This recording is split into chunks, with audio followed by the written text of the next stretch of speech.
Shalom ibu-ibu semuanya, shalom wanita-wanita Allah, amin. Kami percaya ada anugerah kasih setia Tuhan yang besar dalam setiap kehidupan kita. Dan malam hari ini kita mau sama-sama belajar. Tema yang saya dapat ketika RBK khusus wanita ini disampaikan, saya mulai berdoa dan saya bertanya pada Tuhan, Tuhan apa Tuhan yang Engkau mau? Gambarnya sudah selesai dibuat oleh Joko dan Joko mau tinggal tunggu ininya Kak, judulnya. Ketika itu saya berdoa terus dan Tuhan katakan ada satu kata, pulih dan diberkati. Saya percaya setiap kita wanita-wanita Allah akan dipulihkan Tuhan dan diberkati oleh Tuhan. Amin. Dimanapun ibu-ibu semuanya berada, jika ada nanti pertanyaan atau ingin bertanya, silahkan bisa di live chat atau di WA ke nomor 085 11665300. Saya ulangi, 085 11665300. Nah, saya akan mulai dari pulih dan diberkati. Setiap kita itu mengalami yang namanya masalah dan berbagai hal yang mungkin tidak mengenakan di dalam kehidupan kita. Ketika saya mempersiapkan ini, sebetulnya ada satu firman,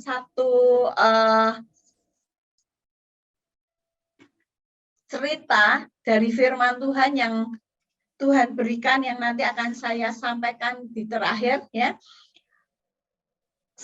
Tapi ini tentang masalah-masalah di dalam kehidupan setiap kita. Ada banyak masalah di dalam kehidupan kita, kehidupan manusia, kehidupan rumah tangga, di kehidupan ibu-ibu semuanya.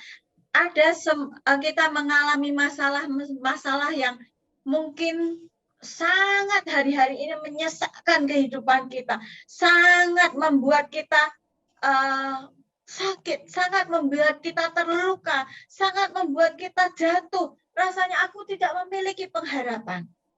Tetapi Tuhan mau katakan malam hari ini, setiap masalah yang terjadi di dalam hidup kita, itu akan dibuat Tuhan menjadi sesuatu yang baik, menjadi sesuatu yang memuliakan nama Tuhan.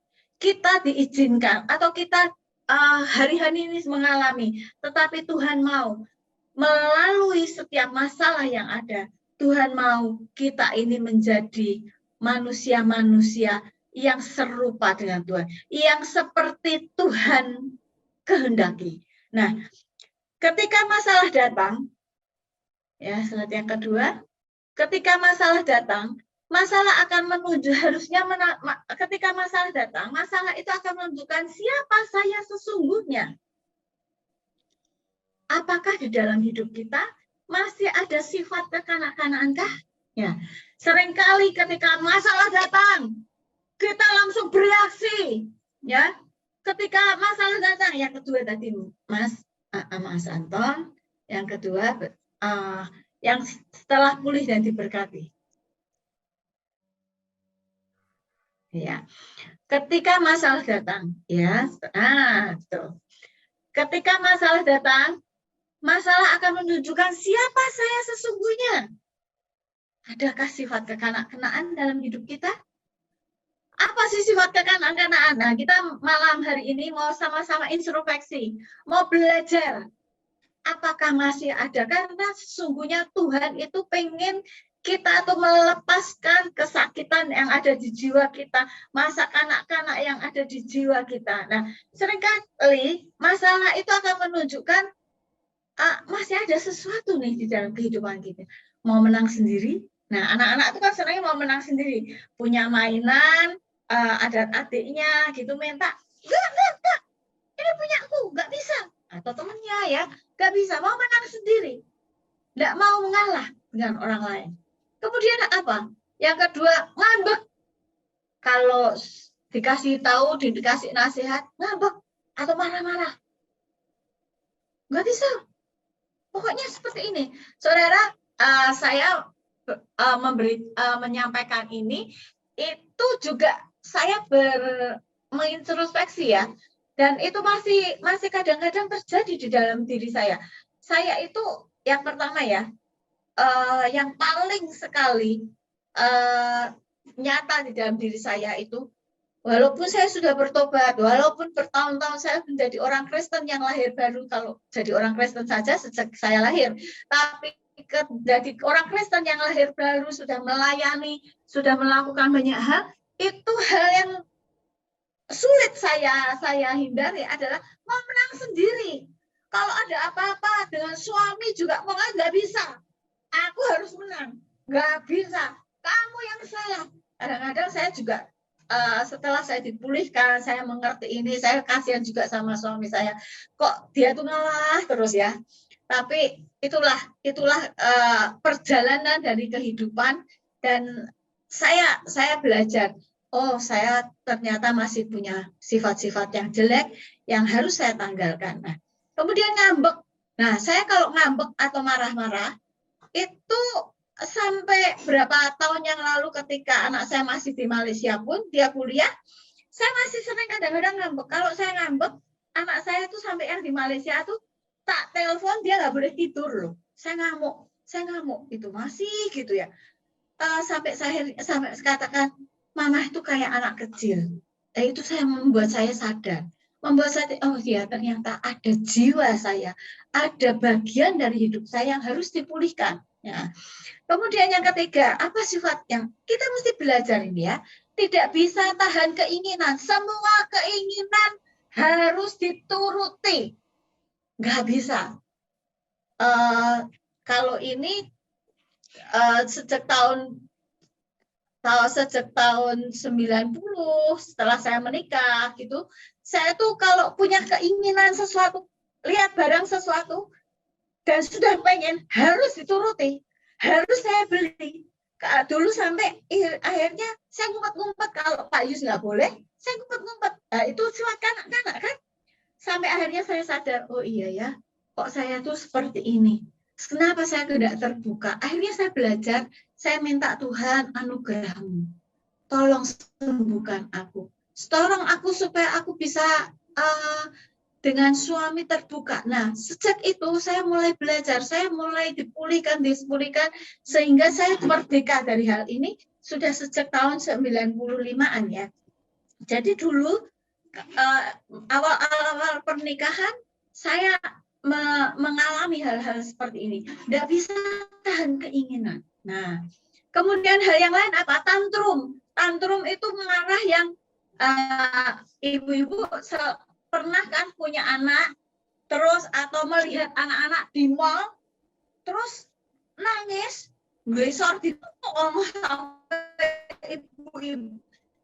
ibunya, mamanya, papahnya, ayolah merayu-rayu gitu. Saudara, itu sifat dari keanak-anakan. Kadang-kadang kita juga sebagai orang tua juga masih ada. Mungkin saya menyadari ya, ketika ada masalah di dalam rumah tangga, bisa ini masalahnya gini. Enggak. Tapi kadang-kadang masalah itu terjadi karena Tuhan mau menunjukkan nih, nah ada sifat yang masih jelek dalam hidupmu yang harus dibenahi. Nah, hal yang lain, tidak bisa memahami orang lain. Anak kecil kan nggak bisa. Nah, kamu jangan seperti itu sama temanmu, kamu mesti baik, kamu mesti lakukan ini. Nggak bisa. Dia selalu akan aku. Nah, itulah sifat keanak-anakan. Kadang-kadang kita sebagai ibu, sebagai orang dewasa, sebagai orang tua, sebagai istri, masih seperti itu. Nggak bisa memahami suami kita. Kok dia seperti itu? Harusnya dong dia mengerti aku. Harusnya dong dia memahami aku. Saya dulu seperti itu. Dan kadang-kadang masih seperti itu, saudara.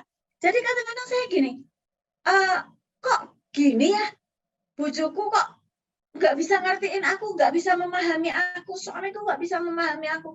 Saudara, kita selalu minta dipahami tanpa kita bisa memahami bahwa dia sedang mungkin pikiran di kerjaan atau apa.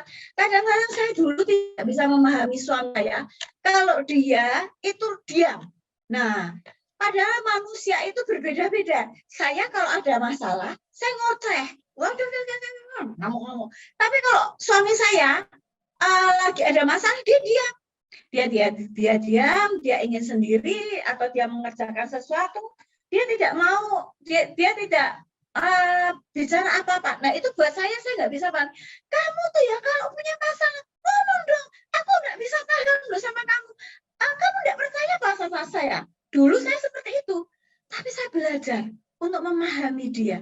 Oh memang suamiku kalau lagi ada masalah dia diam. Dia ingin sendiri dengan Tuhan. Dia mau mengoreksi dirinya sendiri. Setelah semuanya bisa selesai, dia baru cerita.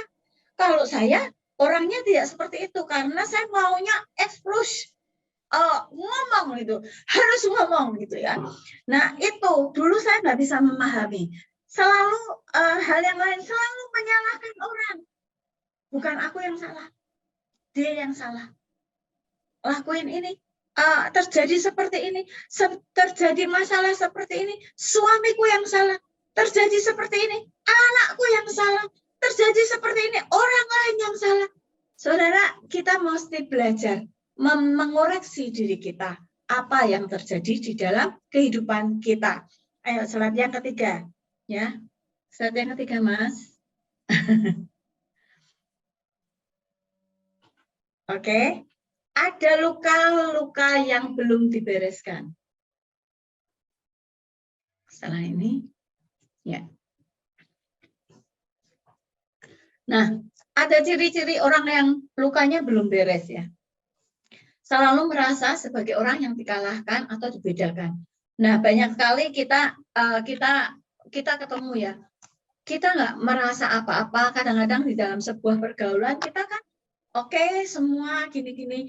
Kita tidak bisa mengingkari bahwa seorang lebih cocok dengan seorang yang lain. Tapi bukan berarti kalau kita lagi berbicara dengan orang gitu ya, dengan mungkin teman-teman yang lebih cocok gitu, kita mengalahkan atau membedakan dengan teman yang lain. Enggak. Kadang-kadang itu rasa-rasa seperti itu berarti ada luka-luka yang belum kita bereskan. Seringkali saya ini dulu saya paling sering gini, kalau ada orang bisik-bisik saya nggak suka. Oh ini mesti ngerasani aku, mesti lagi ngapain aku nih. Terus kalau ada sesuatu gitu ya, kenapa sih dia yang dikasih, aku nggak dikasih? Ada loh saudara, perasaan itu perasaan manusia pada normalnya sih sebetulnya. Tapi itu menunjukkan bahwa kita banyak orang, maksudnya bukan normal, tapi banyak orang seperti itu. Tapi itu menunjukkan berarti ada luka-luka di dalam hidup kita yang belum dibereskan. Nah, hal yang kedua, mudah merasa sakit hati, sensitif yang negatif. Sensi gitu ya. Kalau ada apa gitu ya, ini orang kenapa ya? Misalnya ngobrol gitu. Terus mungkin saya lagi mungkin ini ya, mungkin saya ngobrol dengan misalnya di sini yang banyak di sini yang sering di sini ya Mbak Evi, Mbak Surmi, Olive Miru, OPS. Saya lagi ngobrol, tapi kadang-kadang mungkin seseorang atau saya gitu ya tiba-tiba ngomong yang tidak sesuai dengan hatinya, padahal saya tidak memiliki apa-apa. Dia merasa sakit hati. Misalnya Mbak Surmi tiba-tiba, kenapa ya Kak Indah kok jawabin aku seperti itu misalnya, ya kan bisa kan? Padahal saya tidak merasa apa-apa. Nah itu menunjukkan bahwa masih ada rasa sakit hati. Saudara, seketika saya betul-betul menyadari bahwa ada luka-luka yang belum saya bereskan, termasuk hal yang nomor 2 ini. Sampai ketika Tuhan bereskan saya, Tuhan itu ngomong gini sama saya, nah kamu belajar dari aku. Ketika orang mencerca aku, ketika orang menghina aku, kamu mesti lihat apa yang aku katakan. Aku tidak mengatakan apa-apa, aku belajar mengasihi. Malah aku belajar mengasihi. Saya katakan Tuhan, aku nggak bisa, aku nggak sanggup Tuhan. Tapi itu yang Tuhan ajarkan sampai satu ketika Tuhan katakan, ketika saya dirasani, ketika orang mengatakan saya yang jelek, yang harusnya saya sakit hati, ketika orang menusuk saya dari belakang yang saya harusnya marah, kalau dulu saudara, saya itu bukan orang yang bisa menangani seperti itu. Ketika saya dibawa Tuhan mengalami banyak hal, dirasani, walaupun saya tidak melakukan hal-hal yang buruk seperti itu, Tuhan tuh bisa, saya ngomong Tuhan saya nggak kuat tuh kalau kayak gini terus. Tuhan katakan, kasih karuniaku cukup bagimu. Ketika itu Tuhan ngomong, lihatlah aku senantiasa. Lihatlah aku senantiasa. Ketika saya melihat Tuhan, melihat pengorbanan Tuhan dalam hidup saya belajar, oh iya ya, saya minta kasih karunia Tuhan. Sehingga saya bisa kalis. Kalis itu apa ya? Seperti air yang di daerah yang licin ya, langsung seret gitu. Seret. Satu ketika sampai ada seseorang bertanya pada saya, Bu, kamu tahu nggak kalau kamu tuh dikata-katain orang, dirasani orang gini. Tahu, saya bilang gitu. Saya tahu, saya bilang. Kok kamu nggak sakit hati? Nggak tahu kenapa, tapi saya sudah nggak punya rasa sakit hati. Saya mah kasihan loh sama orangnya. Karena membuang energi terlalu banyak untuk rasani saya. Saya bilang gitu. Nah, itu membuktikan bahwa kasih Tuhan itu cukup buat kita. Anugerah Tuhan itu cukup buat kita untuk kita dipulihkan, disembuhkan. Ketika orang bertanya pada saya, oh iya ya, kenapa ya? Harusnya kan aku sakit hati ya, kata-katain seperti itu. Saya tiba-tiba bisa berpikir seperti itu. Tapi saya bersyukur kepada Tuhan karena Tuhan berarti memulihkan kehidupan saya. Nah, hal yang ketiga, merasa sudah memaafkan tapi selalu ingat, selalu sakit ya, ini kata-katanya kurang. Selalu sakit ketika ingat gitu. Ketika ingat. Nah, saya punya pengalaman yang sebetulnya ketika saya kecil itu sangat melukai saya gitu. Saya ingat satu ketika ibu saya marah gitu ya dengan ayah saya. Saya itu anak yang terkecil dan terpautnya itu saya dengan kakak saya di atas saya persis itu 8 tahun. Nah, ketika itu ibu lagi mami lagi ngamuk-ngamuk dengan papi, dia ngomong sama saya gitu. Mungkin yang namanya ibu kadang-kadang pengen pembelaan kan dari anaknya. Untung loh, kamu tuh tak pertahankan. Kalau enggak, dulu kamu sudah tak gugurin gitu. Enggak tahu kenapa itu pikiran itu nancep ke saya. Jadi saya tuh punya ada luka dengan ayah saya gitu. Aduh, ternyata papiku tuh kok seperti itu ya. Papiku itu waktu itu saya sudah memasuki SMP. Yang kelihatannya baik, lemah lembut, gini. Kok ternyata seperti itu ya, aku mau dibuang ya. Jadi saya dengan ayah saya tidak bisa dekat setelah itu. Nah, kemudian saya sudah bertobat, saya kelas 3 SMP, saya bertobat, mengenal Tuhan sebagai Tuhan dan Juru Selamat saya, dilayani kelepasan, dilayani apa, inner healing. Akhirnya saudara, berkali-kali saya di inner healing. Saya kadang-kadang Mas, ketika sudah dilakukan itu, saya kata disuruh mengampuni. Ya saya mengampuni, tapi kadang-kadang ketika ingat, saya masih sakit gitu. Saya masih sakit. Lihat papi saya melakukan apa gitu yang kelihatannya mungkin tidak menyakitkan, tidak bermaksud untuk menyakitkan saya, tapi itu bisa melukai saya gitu. Sampai satu ketika Tuhan, kalau kayak gini, aku kapan bisa lepas dari rasa seperti ini? Aku nggak mau Tuhan, ini dibawa sampai matiku, aku nggak mau gitu. Karena saya mendengar banyak cerita dari orang-orang yang kepahitan dan dibawa sampai mati, dan itu bukan hal yang Tuhan mau gitu. Akhirnya saya katakan sama Tuhan, Tuhan aku mau dipulihkan. Ketika saya berdoa, Tuhan itu kasih bayangan-bayangan hal-hal yang baik yang Tuhan berikan. Dia Bapa yang baik. Dan ketika Tuhan berikan gambaran itu, Tuhan itu lihatkan Bapak, ayah saya melakukan hal-hal yang baik yang saya tidak tahu gitu. Tapi itu buat saya dimaksudkan ayah saya buat kebaikan saya. Ketika itu saya nangis, keras-keras nangis gitu ya. Dan saya katakan, Tuhan, aku memaafkan dan aku mau melupakan, aku mau sembuh benar-benar. Ketika itu seperti hari ini saya menceritakan, walaupun saya ingat kata-katanya, tapi saya sudah tidak luka lagi. Saya tidak, ketika saya mengingatnya, saya tidak luka lagi. Nah, itu ciri-ciri kalau kita masih katakan, ya aku sudah memaafkan suamiku, tapi kalau dia baleni, awas ya, itu berarti kita belum memaafkan gitu. Jangan kita katakan, ya aku memaafkan, tapi sekali ini. Besok lagi kalau kamu ulangi, awas ya. Saudara, nggak ada yang bisa menjamin orang tidak melakukan melukai kita lagi. Yang bisa menjamin hanya Yesus. Ya, jadi kalau kita mau kita dipulihkan, ya pulih. Kita, Tuhan, aku mau dipulihkan. Permasalahan orang lain, permasalahan suamiku, permasalahan istri, anakku melukai aku, itu aku serahkan kepada Engkau. Engkau yang menjamin hidupnya. Engkau yang akan membentuk dia. Engkau yang akan menghajar dia. Engkau yang akan menolong dia untuk kembali seperti yang Engkau mau. Itu. Kemudian hal yang lain, melakukan hal-hal negatif seperti orang lain lakukan kepada kita. Nah, saya pernah bertemu dengan seseorang, katakan ini sama saya. Dia ada masalah dengan pasangannya, dengan suaminya, dia katakan ini. Memangnya dia pikir, suamiku pikir, aku nggak bisa lakukan seperti itu. Aku bisa lakukan yang lebih jahat. Aku bisa lakukan yang lebih gila dari pasanganku. Saudara, itu sebuah kebodohan. Kalau saya bilang itu sebuah kebodohan.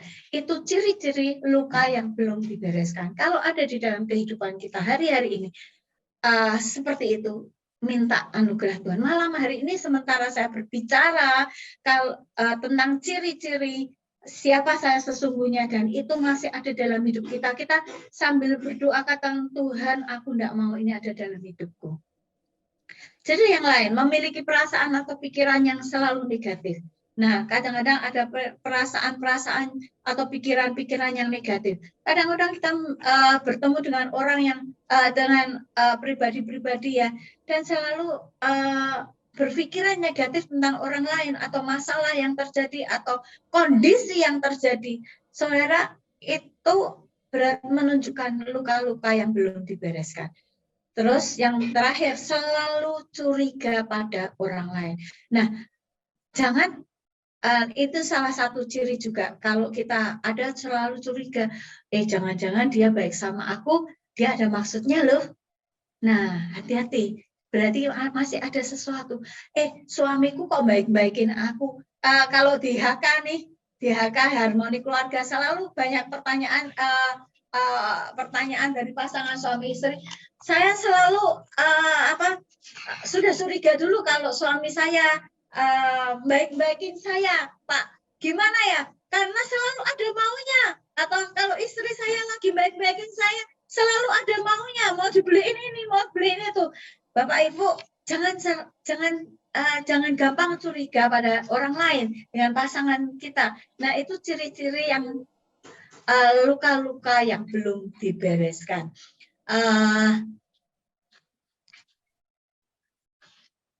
Minggu lalu Pak Yus di dalam khotbahnya ada kata-kata seperti ini. Saya ulangi. Ketika ada masalah datang, ada 3 hal yang harus kita lakukan. Yang pertama adalah kita mesti berani mengkoreksi. Ada apa sih di dalam diriku yang harus dibetulkan? Hal yang kedua, aku rada lali. Jujur nih, kemarin tak ingat-ingat aku udah ngomong sama Pak Yus. Yang kedua apa saya lupa. Hal yang ketiga, setiap kita memiliki teritorial yang itu di bawah kuasa kita. Nah, kalau ada di daerah teritorial kita, kehidupan rumah tangga kita melihat ada setan datang dan itu mengganggu kehidupan rumah tangga kita, mesti kita bereskan, kita usir keluar. Tapi saya mau katakan malam hari ini, dari ketiga hal ini, jangan dibalik. Ada masalah, kita belum cek di diri kita ada apa, kita langsung sudah nengking-nengking dulu, kita lakukan yang ketiga dulu. Jangan. Lakukan dulu yang pertama, koreksi diri kita. Ada apa ya yang Tuhan mau bereskan di hidupku? Hal yang kedua, izinkan Tuhan bekerja dalam kehidupan kita. Saya ingat, izinkan Tuhan yang bekerja dalam kehidupan kita. Dan hal yang ketiga, baru kalau ada sesuatu yang itu serangan iblis, baru kita tengkingi, saudara. Jangan dibalik-balik. Nah, itu. Kemudian, yang selanjutnya, yang keempat, dipulihkan. Artinya atau apa sih? Dipulihkan, kembali seperti semula, menjadi baru atau baik kembali. Nah, arti dipulihkan, kita itu Tuhan mau kita kembali menjadi seperti semula. Slide yang kelima, kembali seperti semula artinya atau apa? Kembali seperti semula ya. Maksudnya apa? Kita itu ibu-ibu diciptakan serupa dan segambar dengan Allah. Firman Tuhan dalam Kejadian 1 ayat 26 sampai 27 dikatakan gini, berfirmanlah Allah, baiklah kita menjadikan manusia menurut gambar dan rupa kita. Ibu-ibu semua harus sadar, Tuhan mau memulihkan kita untuk menjadi serupa dengan gambar dan rupa Allah. Supaya mereka berkuasa atas ikan-ikan di laut, burung-burung di udara, atas ternak, dan atas seluruh bumi, dan atas segala binatang melata yang merayap di muka bumi. Maka Allah menciptakan manusia itu menurut gambarnya, menurut gambar Allah. Diciptakannya dia laki-laki dan perempuan diciptakannya mereka. Bapak, ibu-ibu semuanya, Tuhan mau memulihkan kita supaya kita menjadi kembali seperti semula, kembali seperti yang Allah ciptakan kita, serupa dan segambar dengan Tuhan. Amin. Kita mesti serupa dan segambar dengan Tuhan. Yang setuju angkat tanganmu. Yang setuju angkat tangan. Katakan, ya Tuhan, aku setuju dengan Engkau Tuhan. Aku menjadi serupa dan segambar dengan Engkau. Yang ke-6, slide yang ke-6.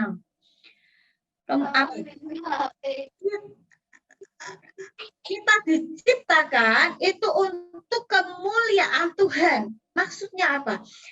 Yesaya 43 ayat 7. Semua orang yang disebutkan dengan namaku, yang kuciptakan untuk kemuliaanku, yang kubentuk dan yang kujadikan. Tuhan menciptakan kita supaya kita itu memuliakan Tuhan. Jadi Tuhan mau kita dipulihkan menjadi seperti semula, menjadi serupa dan segambar dengan Allah, dan kita membawa kemuliaan Tuhan di dalam kehidupan kita. Amin. Nah, itu kita mesti sadari malam hari ini.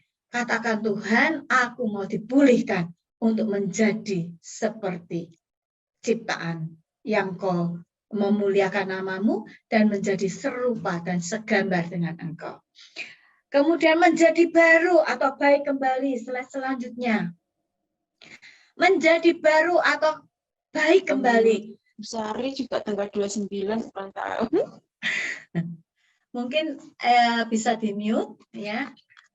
Yang lainnya menjadi baru atau baik kembali. Oleh Kristus Yesus kita menjadi baru kembali. Karena ya, Efesus 4 ayat 21 sampai 24 katakan gini ya. Karena kamu telah mendengar tentang Dia dan menerima pengajaran di dalam Dia, menurut kebenaran yang nyata dalam Yesus, yaitu bahwa kamu berhubung dengan kehidupan kamu yang dahulu, harus menanggalkan manusia yang lama dan yang menemui kebinasaan oleh nafsunya yang menyesatkan, supaya kamu dibaharui di dalam roh dan pikiranmu, dan mengenakan manusia baru yang telah diciptakan menurut kehendak Allah di dalam kebenaran dan kekudusan yang sesungguhnya. Tuhan mau kita itu menjadi ciptaan yang baru. Diciptakan kembali menjadi baru. Oleh siapa? Oleh karena Yesus Karena Yesus yang ada di dalam diri kita. Ibu-ibu sekarang, kita sudah lahir baru. Kita menjadi anak-anak Tuhan. Kita mesti sadar ada Yesus di dalam hidup kita. Dan katakan, Tuhan, aku mau Engkau menjadikan aku menjadi baru kembali di dalam Engkau. Amin. Nah, supaya kamu dibalik. Oke. So, roh Tuhan yang ada di dalam kita akan membaharui pikiran kita dan kita hidup di dalam kehendak Tuhan dan di dalam kebenaran dan kekudusannya.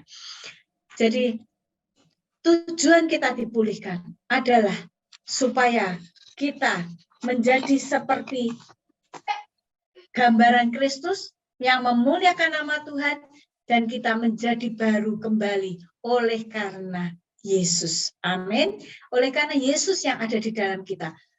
Aku rasanya sudah bertahun-tahun sehidupku seperti ini. Aku rasanya tidak bisa. Ibu-ibu yang saya kasihi, tidak ada yang mustahil buat Tuhan. Ketika kita datang kepada Tuhan, ada kasih karunia Tuhan yang bekerja di dalam hidup kita. Ada kasih karunia Tuhan yang memampukan kita untuk kita menjadi ciptaan yang baru di dalam Dia. Slide selanjutnya. Menuduh Moskow melakukan kejahatan Ukraina disampaikan. Ya. Mantan Hakim Mahkamah Agung Norwegia dan Pengadilan HAM Eropa. Ada kebocoran sedikit. Oke.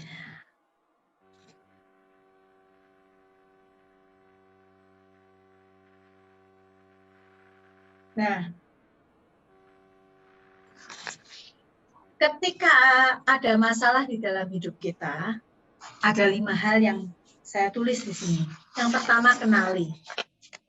Apa yang harus kita kenali? Seperti yang tadi sudah saya sampaikan, apakah masih ada luka, ada sifat kanak-kanak di dalam kehidupan kita.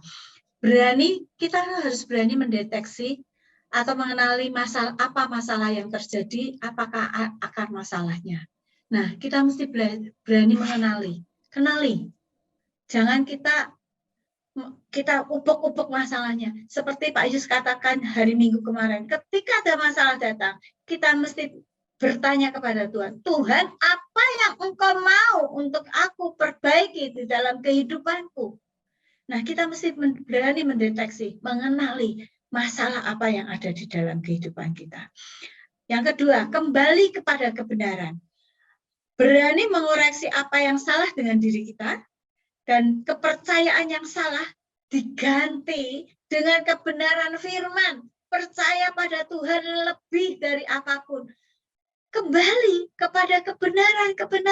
Kalau kita sudah mengenali, kita tahu ada hal-hal yang salah di dalam kehidupan kita.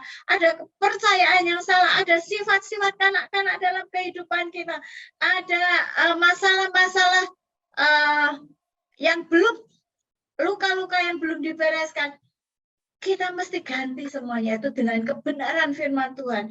Kita mesti datang kepada Tuhan dan kebenarannya itu akan memulihkan kita. Firman kebenarannya akan memulihkan kita.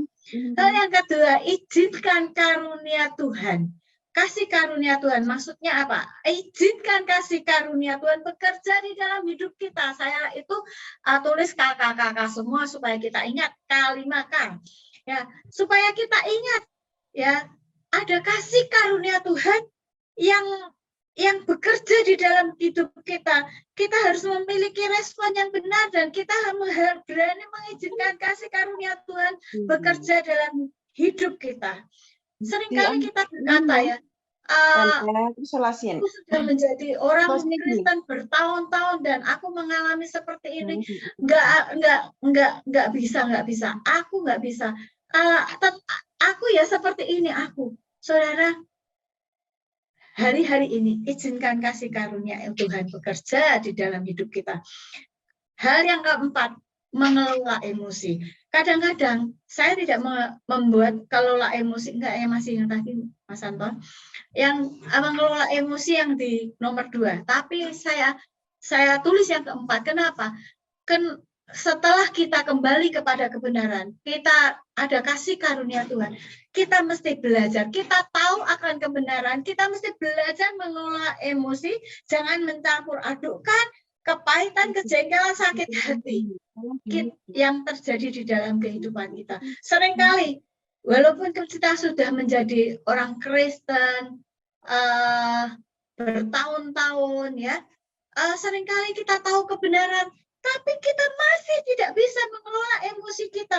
Kita setiap kali di ibadah ada KKR, kita datang pada Tuhan nangis-nangis. Tuhan, tapi sebetulnya permasalahannya bukan kepada Tuhan, saudara, tapi kepada diri kita yang Tuhan mau kita menguasai diri kita, menguasai emosi kita. Jangan ketika ada masalah datang,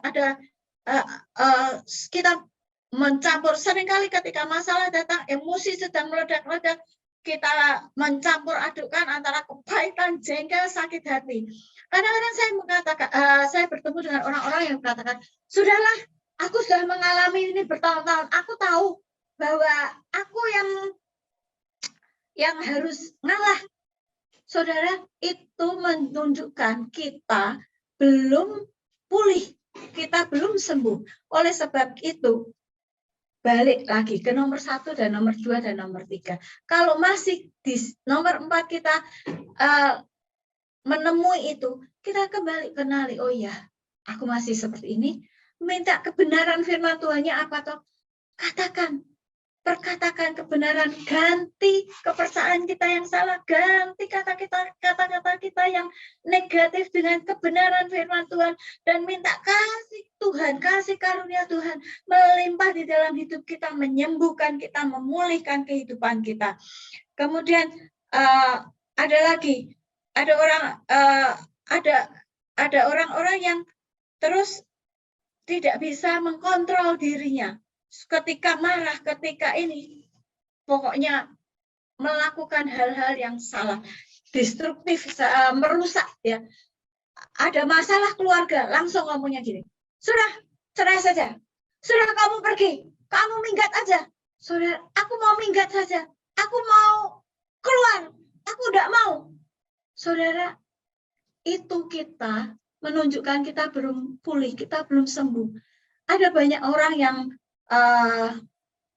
di awal sebetulnya saya lupa, kelihatannya setelah menikah saya nggak pernah lakukan itu. Dulu ketika saya sedang pacaran dengan Pak Yus, kadang-kadang saya melakukan hal yang destruktif. Bu Nini itu yang ada di sini juga ikut, ya. Itu teman baik saya, sahabat saya, dan kami sekamar. Jadi kalau saya lagi marah, beliau tahu gitu, ya. Bu Nini pasti tahu. Saya lagi marah dengan Pak Yus, ya. Dulu belum jadi suami, tapi masih berhubungan, ya. Kalau sekarang bilang pacaran gitu, saya bisa langsung naik mobil gitu. Wah, pengen ngebut. Itu destruktif, saudara. Merusak, saudara. Jangan lakukan itu. Nah, kita mesti belajar mengelola emosi. Bersyukur saya setelah saya menikah, saya nggak pernah lakukan itu. Karena tidak ada Bu Nini yang menemani saya. Dulu kalau saya ngamuk gitu, Bu Nini langsung ngikutin saya gitu, naik mobil gitu.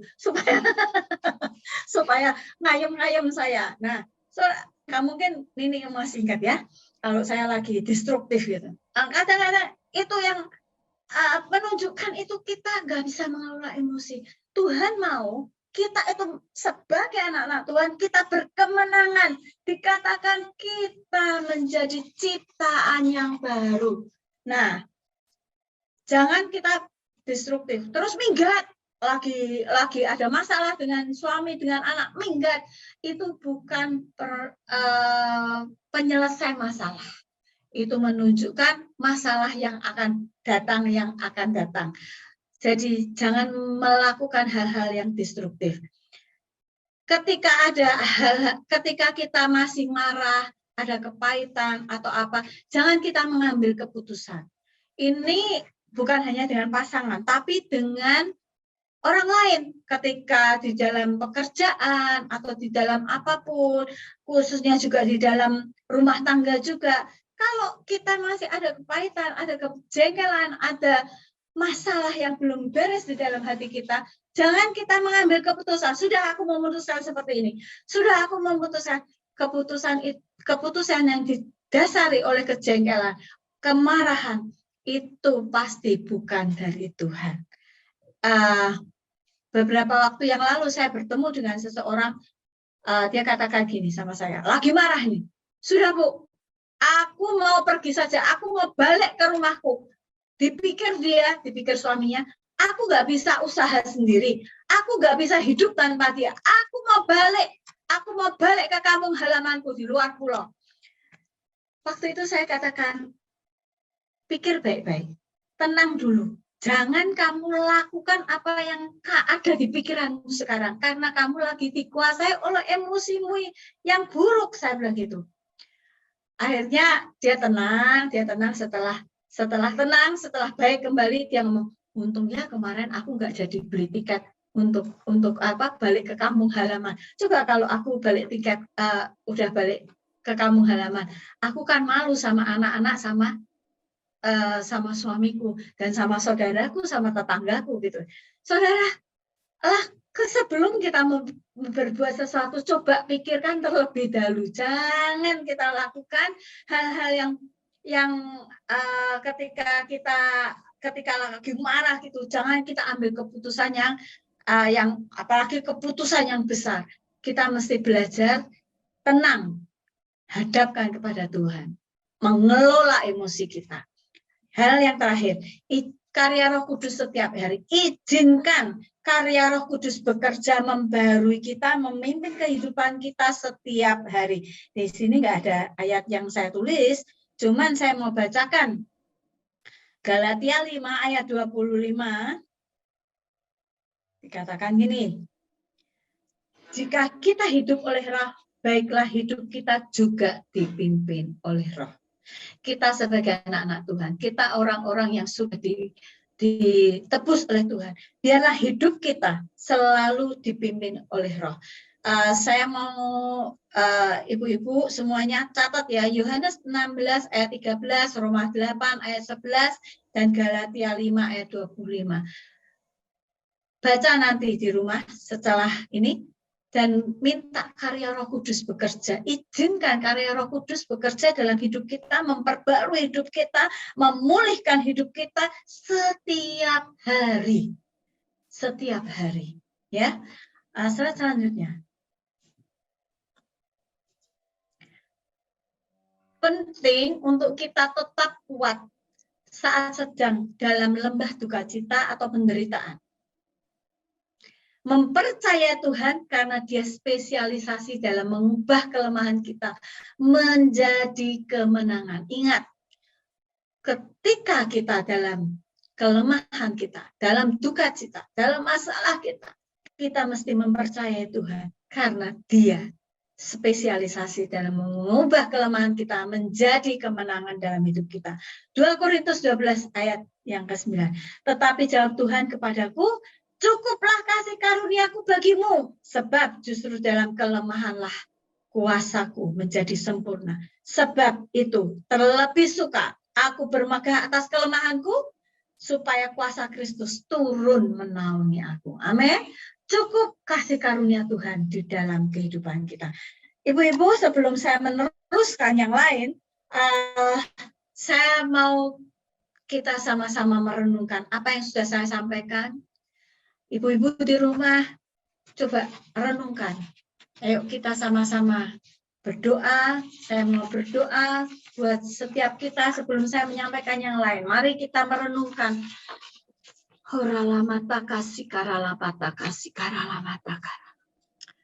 Tuhan, malam hari ini kami belajar Tuhan, untuk kami mau mengoreksi hati kami, mengoreksi hidup kami Tuhan.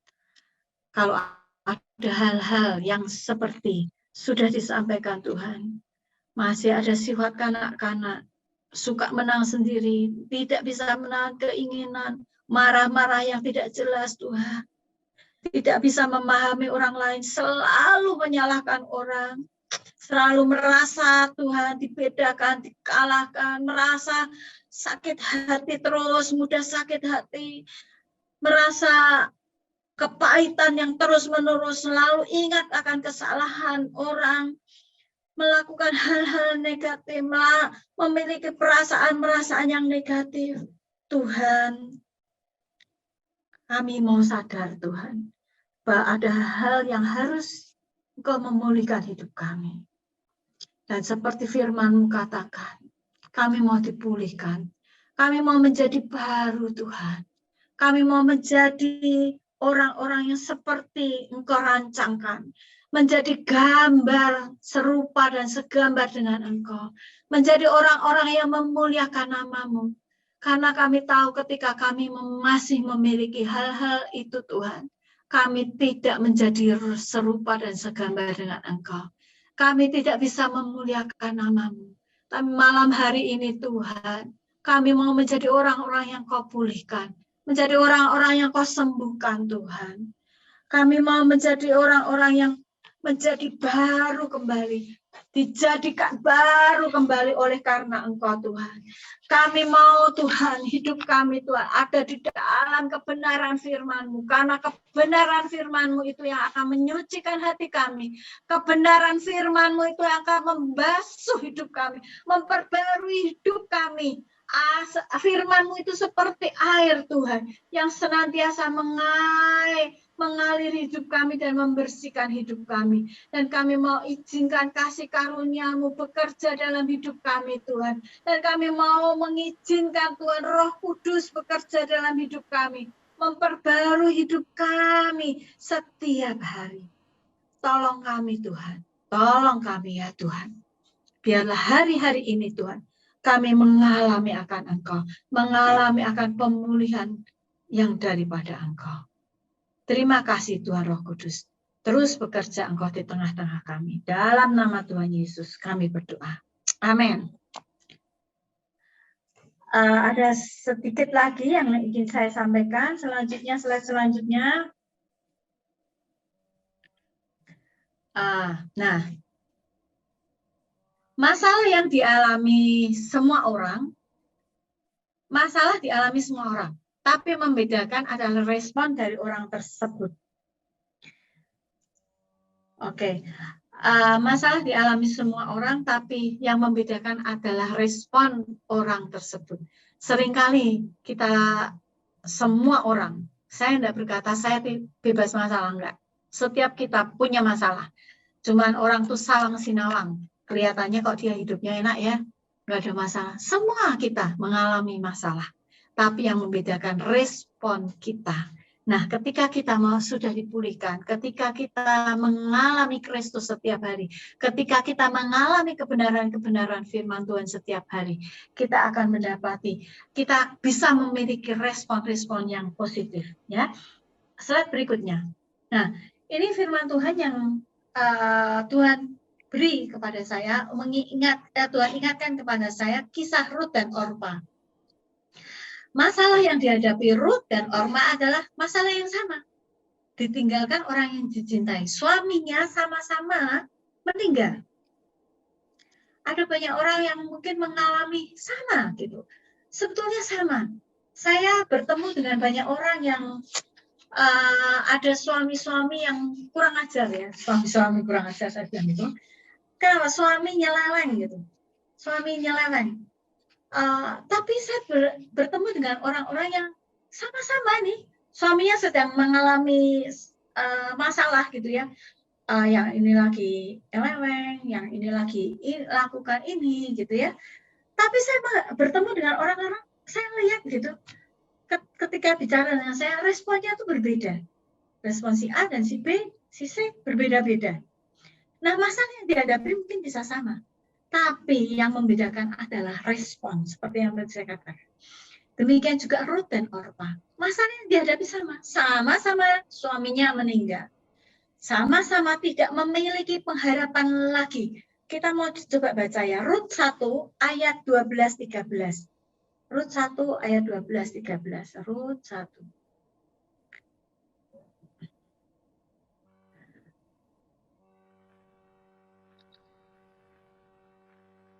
Rut 1 ayat 12-13 ya.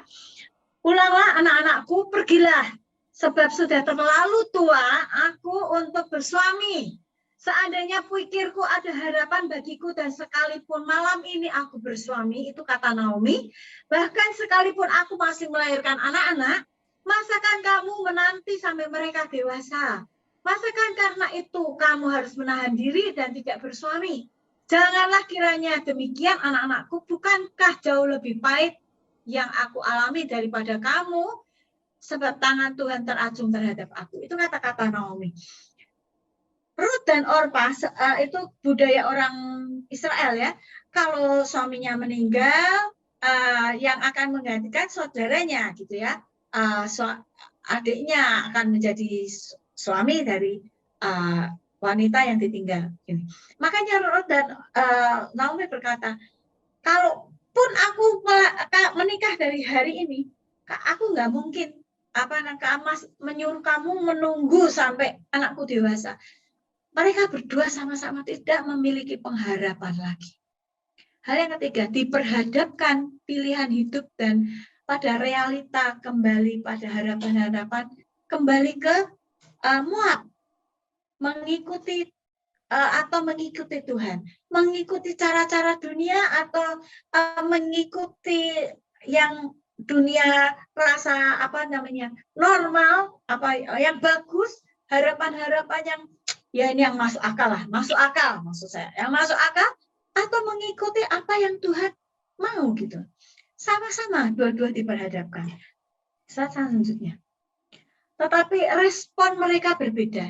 Orpa memilih kembali ke rumah orang tuanya, Orpa memilih kembali ke Moab, Orpa memilih cara-cara yang masuk akal dan umum agar dia kembali memiliki pengharapan. Setelah itu, setelah Orpa kembali ke Moab, tidak ada kabar beritanya. Ceritanya tidak ada ditulis di Alkitab. Hilang. Itu yang terjadi pada Orpa. Tetapi Rut memilih mengikuti Naomi. Ini respon yang berbeda. Tetapi kata Rut, ya Rut 1 ayat 16, janganlah desak aku meninggalkan engkau dan pulang dengan tidak mengikuti engkau. Sebab kemana engkau pergi, ke situlah jugalah aku pergi. Dan kemana engkau bermalam, di situ jugalah aku bermalam. Bangsamulah bangsaku, Allahmulah Allahku.